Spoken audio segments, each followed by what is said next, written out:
অসীমা আডমে সবাইকে স্বাগত। আজকে চলে এসেছি নতুন ও সহজ পদ্ধতিতে কি করে একটা জবা ফুল আঁকবে তার ভিডিও নিয়ে।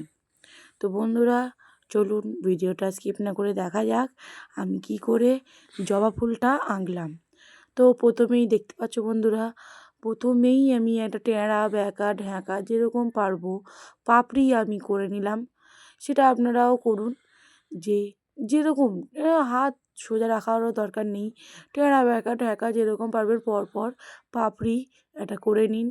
কোনো কিছুর প্রয়োজন নেই, শুধুমাত্র একটা পেন্সিল দিয়েই শুরু হয়ে গেছে আমার জবা ফুল। কী করে করলাম এই জবা ফুলটা ভিডিওটা স্কিপ না করে পুরোটা দেখুন। প্রথমেই আমি পাপড়িটা টেঁড়া ব্যাকা করে নিয়েছি, তারপরে তার একটা বৃত্ত করে নিয়েছি, করে নিয়ে পুটকুলি দিয়ে তার ডান্ডিটা করে নিয়েছি বন্ধুরা। তারপরে আমি এখানে পেন্সিল স্কেচ করছি, আপনারা রং দিয়েও করতে পারেন। রং দিয়ে আপনাদের দেখাবো খুব তাড়াতাড়ি, রঙের ভিডিও আমি করব। তার মাঝে আমার মেয়ে আমাকে এরকম জ্বালাচ্ছে, আমি আঁকছি স্কেল দিয়ে এদিক ওদিক সেদিক মেরেই চলেছে। একেই আমার ছোটো মেয়ে কাঁদছে, তাই জন্যে আমি তাড়াতাড়ি করে ভিডিওটা করছি যাতে একটা ছোট্টখাট্টো ভিডিও তাড়াতাড়ি হয়ে যায়। সে সমানেই কেঁদে চলেছে, আর আমার বড় মেয়ে আমাকে এরকমভাবে জ্বালিয়ে যাচ্ছে। তা সত্ত্বেও ভিডিওটা করছি, কারণ কালকে আমি ভিডিও ছাড়িনি, আমি এখন একদিন পর পর ছাড়ি। তো না ছাড়লেও হবে না, সেই জন্য একটা ছোট্টখাট্টো ভিডিও যেভাবে তাড়াতাড়ি হয়ে যায় সেই জন্যে আমি তাড়াতাড়ি এই জবা ফুলটাই আঁকলাম। কী করে তাড়াতাড়ি এই জবা ফুলটা আঁকতে পারবে বন্ধুরা দেখতে থাকো।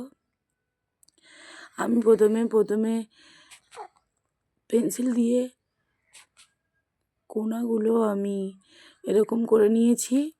তারপরে পেন্সিলটা হালকা করে ধরে এরকম পেন্সিলের মুখটা চেপে আমি ভেতরের পাপড়ির এগুলো সুন্দর করে নিলাম।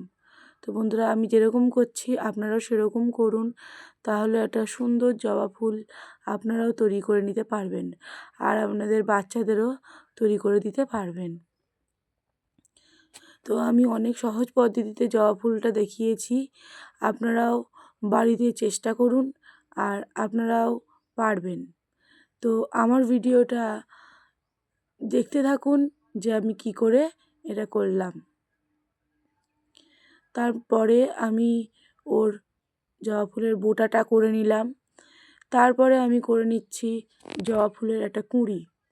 তো বন্ধুরা কুঁড়ি থেকেই ফুল হয় সেটা আমরা সবাই জানি, সেই জন্যে কুঁড়ি একটা আঁকতেই হবে। কুঁড়ি না হলে জবা ফুলটা একটা ভালো লাগে না, সেই জন্যে আমি একটা কুঁড়ি এঁকে দিলাম, জবা ফুলের কুঁড়ি। তো বন্ধু দেখুন জবা ফুলের কুঁড়িটাও দেখতে ভালো লাগছে।